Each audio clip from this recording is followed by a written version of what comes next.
Waan Oromoo nageenyi gooftaa isiniif haa baay'atu. Obboleettiin Tiyyaan kiiloo 40 jetteerti yeroo darbe qorichaan beeksisee irratti jechuudha. TikTokiin yaada nama fixachiisu.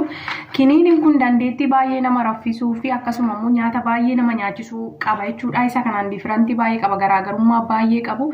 Inni kun baay'eetti nyaata nama nyaachisa, akkasumas immoo hirriba nama raffisa. Sababbii inni hirriba firee soddomadha liqimseen jira. Sababbii hirriba akka malee nama raffisuuf jecha dhiisee isa kana bitadhee jechuudha. Lamaanuu nyaata nama nyaachisu, nama sirraffisu. Haa ta'uyyuu malee inni kun akka malee nyaata akka nyaannu fi akka malee immoo akka rafnu nu taasisa jechuudha. Ani akka malee nyaachuunis biyya ormaa waan hin jiruuf golaadha koo keessa hin jiru waan ta'eef isa kana dhiisee isa kana fayyadamuu qabe.